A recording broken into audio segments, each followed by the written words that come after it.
Hello, everyone, and welcome to the Legacy Cafe podcast with your host, Robb Lucy. Robb is the author of the book, How Will You Be Remembered? A Guide for Creating and Enjoying Your Legacies Now. So grab yourself a cup of coffee and find yourself a seat in the Legacy Cafe. Here's Robb. Thanks, Kathy. Yes, I'm Robb Lucy. Thank you for joining us on the Legacy Cafe. I got a quick question for you. Are you living a life of purpose?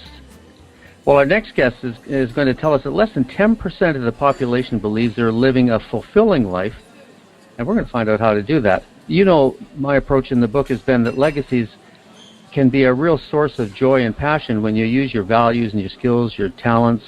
It's not about money, it's not about death, it's about connection to others and enhanced lives, and then happiness that goes along with it. And we can produce them and enjoy our legacies now, and for the 20, 30, or 40 years we've got left, knowing you're going to leave legacies behind that will continue to enhance lives. So that's what I believe legacy is.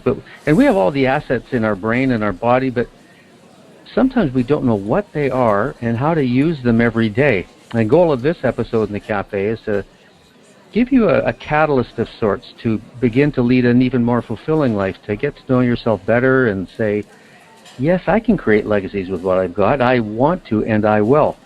And the man who's going to help us out, his name is Keis. He's a foremost authority on strategies and processes to, well, increase and multiply your, call it, success rate in living. And he's been studying and writing and teaching in this area for about 28 years. He's got a PhD in leadership management. He's developed more than 40 programs on business management, leadership, communications, team building, personal development, and life purpose. And he's got big clients like Boeing, AT&T, Chrysler, and Honda. He's a passionate presenter, and his latest book is called The Quest for Purpose, a self-discovery process to find it and live it. Hello, Keis. Hello, Robb. Let's start at the top, Ken, if you could, because I'm curious, what does living a life of purpose look like and feel like, and what's in my brain if I'm living a full life of purpose? Well, for individuals, your life resonates as it's peaceful, but it's this meaningful, this legacy that you talked about. And a lot of times, you know, we could have parts of our life, Robb, in place, meaning I'm doing the work that I love, but everything else in my life is a shambles.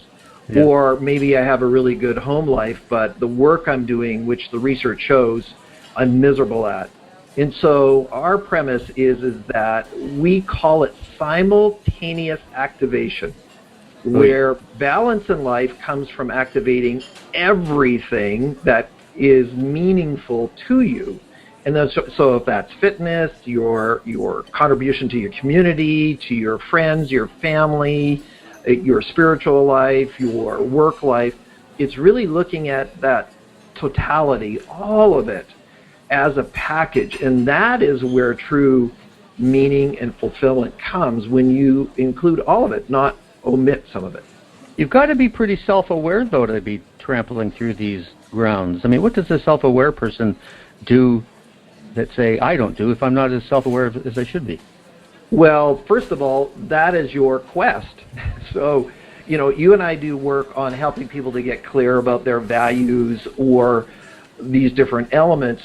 The reality is, and I was having dinner with Richard, Dick Bowles is his name, but he wrote the book, What Color's Your Parachute, bestseller, Yep. Just recently passed away, in the industry for 50 years. And I asked him, why is it that most people aren't self-aware, aren't being successful? And he says, well, they have not been willing to do the work.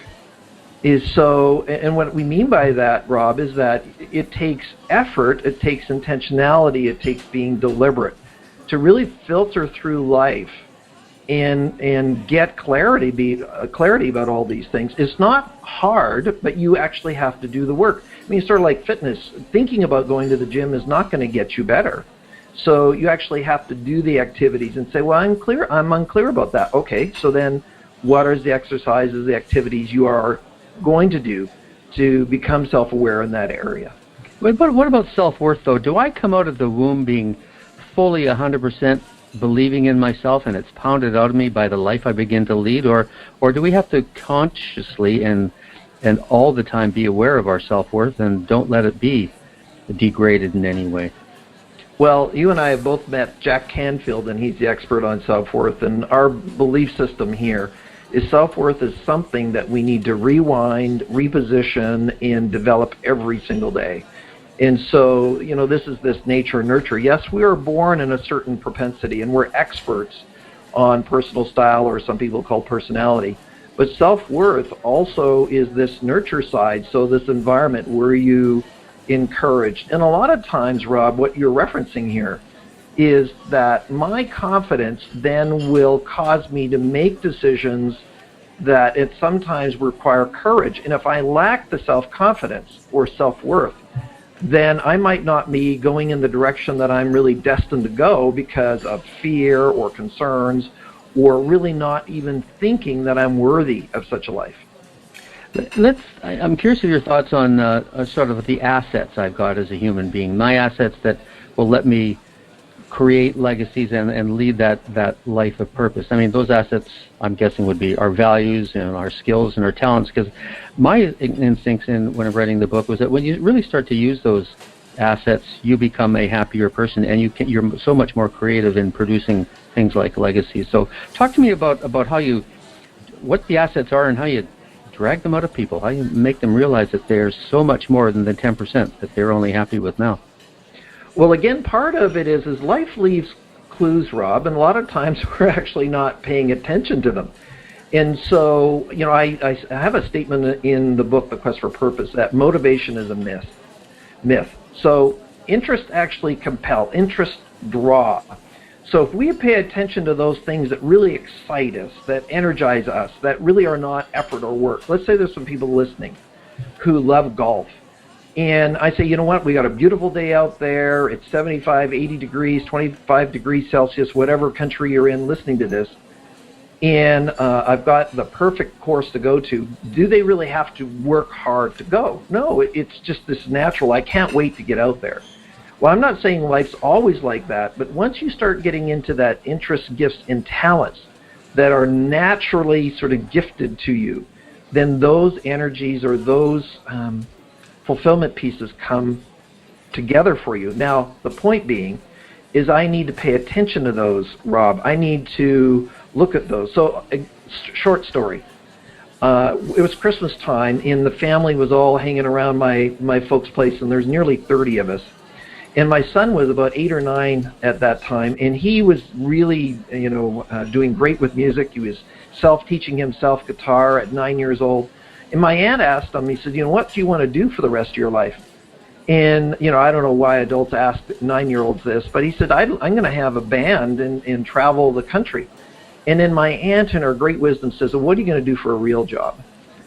Okay. And so what happens, there's a lot of well-meaning adults, friends around us says, are you kidding, Rob? You're going to write a book on legacy? Who are you to write a book on legacy? Ken, what are you doing writing about purpose?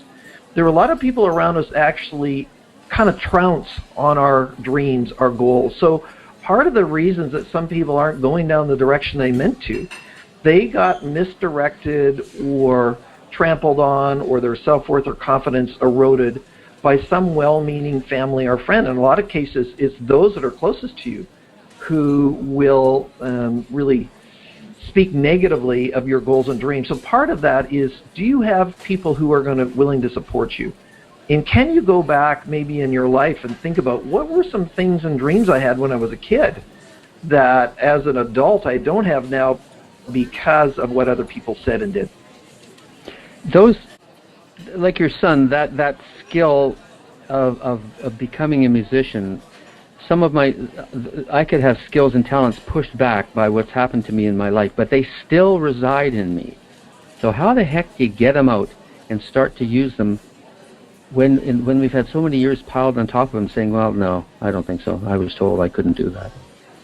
What happens, Rob, I think, this is really why you're having this podcast. The question is, what do you want to do in your life is too big for most people. It's just too overwhelming. So what we're trying to do in our system and what you're doing in your system is to break it down into these little puzzle pieces. And so what are some of these little things that then when you combine them, they create this sort of image or this puzzle that's completely got this picture. that then reflects all these elements that are your interests, gifts, talents, and abilities. And the fact that somebody says, well, I have no gifts, no talents, abilities. Well, there's nobody that has that. That's not a true statement. That's falsehood that somebody's teaching you, or our own self-confidence. Now, I don't know what it is for you. Only you can discover it. And so there are many great assessments out there like we have or you have, but that's only part of the picture. This discovery of how this comes together is the work that people need to do. If I said that's too much work for me now, I'm just too darn busy, what would you start me on? One of the things we do get people to do is to put together sort of their master life purpose, which is an overarching statement that represents their life. Says, okay, do you really, really want to make a difference? Are you happy? I ask this question. Is if nothing changed in your life in the next 5 years, you were in this sort of ochre, I'm okay, comfortable zone for the rest of your life, is that okay? And if their answer is yes, then there's no motivation to change. But if your answer is no, then the question of the steps you're going to take. So somebody said, well, this could take me 6 months, Rob, to filter through all of this. And my question to them is where are you going to be in 6 months if you don't do it? And reality is that we have to set up the reason why. Why would I do it? And can I pick away at it one step at a time? And there was a study done of 70-year-olds, and they asked the question, and this just supports your work so fully. They said, if you could do your life over again, what would you do differently? And so the first one is that I would take more time for myself. So You're right. He said, I'm too busy. But who gets to set our schedule? Do you take maybe a retreat or an afternoon where you just allow yourself time to reflect and to journal and to take some notes? The next one was that they regretted is they didn't take enough risk. So I would have taken that job earlier. I was miserable, but I didn't quit because I was fearful of losing my job. And so most of them said I would take more risks. But interesting, Rob, to support your work 100%. Their third item is I'd like to commit to something that lasts beyond my lifetime. In other words, a legacy. What is that legacy? Is it pouring into your grandchildren or into an individual or a nonprofit group or whatever it is? And the research is clear. When I actually volunteer and I help other people in whatever format, it doesn't matter, there's no judgment here, it always makes you feel happier. That's what the research shows. Yep. So the psychology behind, it's better to give than receive, well, quite frankly, it's self-centered because it energizes you to be able to contribute at a higher level, and your meaning in your life, your fulfillment in life is going to improve in all areas, not just that one. Yeah, I agree, because the research I did, much less scientific than I know you've done as a professional in this field. But when people use their values and their skills and their talents, and they create a little legacy, a tiny little legacy, they're way happier. And the power of doing it is unrelenting almost. It's a feeling that my life has more value than I thought it did prior to doing this. Are we afraid to find out that maybe we don't have the stuff to live a life of purpose, that we don't want to live a life of purpose? There's got to be some fear in there that pushes people back. Oh, absolutely, and that's actually one of my chapters in the book is really talking about characteristics and traits of successful individuals. In one of the items listed there is this whole area of fear, in how we worry about what everybody else is going to think. We have these controlling elements. I mean, I am the firstborn male, third generation Eastern European descent who was on the dairy farm. When I left the dairy farm, you imagine how everybody says, I did, my dad said to me, we did all of this for you. So I just want to encourage people is that dreams are worth it. Vision is worth it. It is so fulfilling. So here I am now 30 years later. It's not that I was saying no to the legacy that my dad was doing as far as the family farm. It just was not my journey. It was not my purpose. My purpose is to help others to live, lead, and work on purpose and then contribute that in whatever way possible. And just to tell us that story, when did that nickel drop? And how did it happen for you? Well, I knew when I was 16 that I was supposed to be a speaker because I was part of 4-H, and I did a presentation in Toronto to 400 people, shaking, sweating, all that kind of stuff, but it was exhilarating. And then in my late teens, early 20s, I was asked to be the MC at just about every volunteer banquet in the community that was here. And then I actually started my own dairy farm. And I was 28 or something like that. It was 5:30 in the morning. The sun was coming up. I was milking my cows. And I asked myself this very simple question. Would it be okay that 20 years from now I was watching the same sun come up from the same window? And I said, absolutely not. And so that's when I made the decision that I needed to shift out of it. It wasn't that it was a bad life, that I couldn't do it. I mean, I was very good at it because I grew up on it, so I had competence. But I didn't really have the passion for it, to be there 24/7, 365, every day of the year. It wasn't really what I was destined to do. So that's the other side, is that listeners, you can ask this question. If you're doing what you're doing right now, 20 years from now with no changes, would that be okay? And if the answer is no, then get on with it. There's no benefit in delaying taking the steps to kind of move forward. Just before we leave, tell me again, what's the value of starting down this road of finding out all of my assets and how I can start to marshal them to lead a more life of purpose, a more fulfilling life? Well, first of all, even before that, I would say to everybody who has doubt over I have a purpose or not, every single person on the planet does. So that's without question. So you can be reassured of that. Number two is to make the decision that you are worthy of being in that space, in that you are worth it, and there is a purpose that you can contribute at the highest level. And really, third is that when you get there, the self-fulfillment, the energizing, it's your highest level of contribution in life. And when we get into that space, it's actually, yes, it might be hard work, but it's not a burden. It's not a yoke on our shoulders. It is freeing, it's energizing. And what would it mean to you if every single morning you got up and you couldn't wait to engage life and to fulfill it? Our health is better, our energy is better, your impact that you have for everybody else around you is increased and improved. And that really is why we want to commit or have individuals do the effort and do the work, because it's so great on the other side when you've done it. Ken Keis' book is called The Quest for Purpose, a self-discovery process to find it and live it. And we'd love to give everybody listening a copy of the book, but we can't do that. But you will get a download from Ken, which will start you on the journey by going to legacycafe.org/purpose. legacycafe.org/purpose. Thank you, Ken Keis. I'm Rob Lucy. This is the Legacy Cafe. Hope you enjoyed this. We will talk to you next time. Thanks for listening to the Legacy Cafe podcast.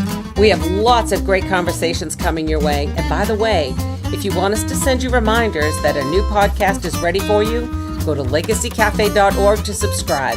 That's legacycafe.org. Have a great day, and remember, the coffee and conversations are always hot at the Legacy Cafe.